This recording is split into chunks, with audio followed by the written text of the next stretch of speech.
Présentez-vous et présentez-nous votre entreprise. Je suis ingénieur chez Enoch,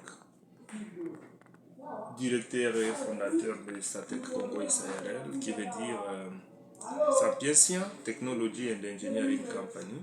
C'est une société qui œuvre dans l'industrie légère et prestation de services en République démocratique du Congo et plus particulièrement dans les territoires de Nyiragongo, à Munigi. Monsieur Non, quelles sont les activités qui mène votre entreprise? Les activités de notre entreprise sont focalisées sur la production locale et surtout l'industrie agricole, dont le produit phare est les incubateurs automatiques d'œufs. Donc, les couveuses, enfin, de rendre autonome le secteur agricole en République démocratique du Congo. Mais au-delà de ça, nous fabriquons des différentes machines selon le besoin de la communauté ou selon la demande. On fabrique des séchoirs automatisés pour conserver des produits agricoles. Nous faisons aussi la prestation de services techniques dans l'électricité et l'électronique numérique.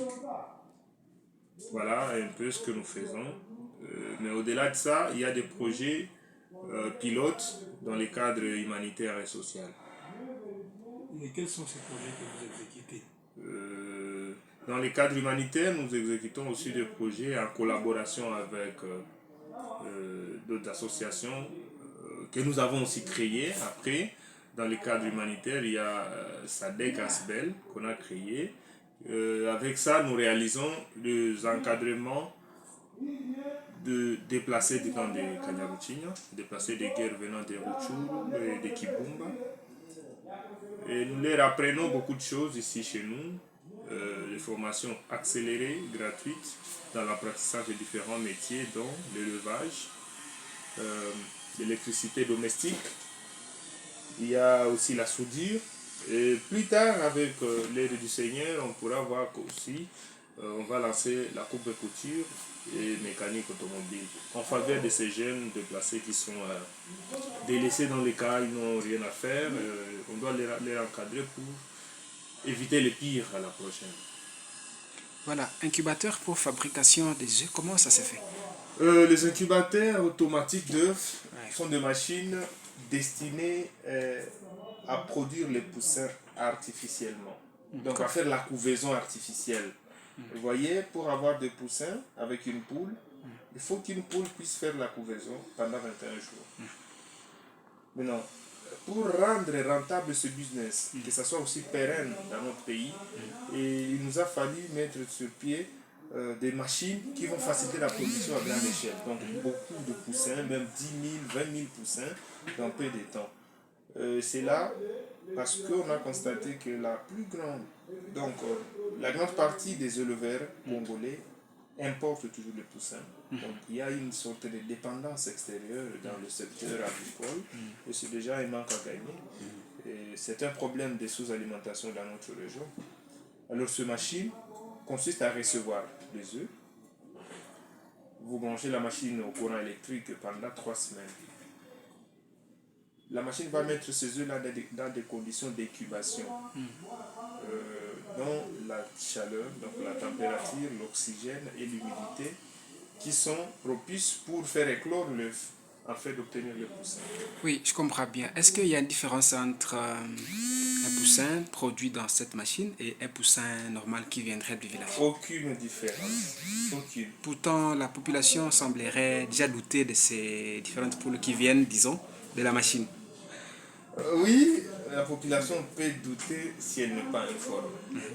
Techniquement d'abord et logiquement, la poule ne donne pas grand-chose à l'œuf pendant l'incubation. Et rien que la chaleur et l'humidité. La poule, lorsque elle couvre ses œufs-là bénéficient de la chaleur. Et non, il n'y a pas question de cordon ombilical, peut-être si on pouvait le dire, parce que le cordon ombilical du poussin, c'est à l'intérieur de l'œuf. Donc, quand il y a couvaison, on a besoin de 3 éléments seulement. Et si on est à mesure de le produire artificiellement, ça ne dérange à rien parce que ça ne va rien modifier génétiquement sur l'état naturel de la poule. Non, ça ne va rien modifier, ça va seulement permettre que cet œuf-là puisse atteindre le moment d'éclosion. C'est fini. Donc la population n'a pas à s'inquiéter par rapport à ça. D'accord. Et donc, qu'est-ce que vous pouvez lancer comme message de conviction pour que la population puisse laver cette lacune entre la poule produite à la machine et la poule naturellement produite?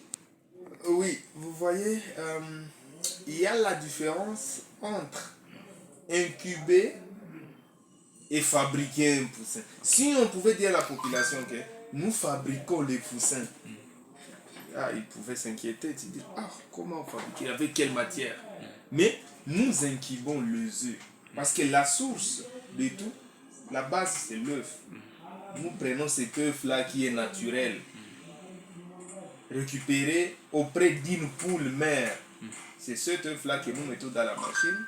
On fait d'être gardé dans les conditions normales d'incubation. Les conditions dont je vous ai dit, température, oxygène, humidité, c'est tout.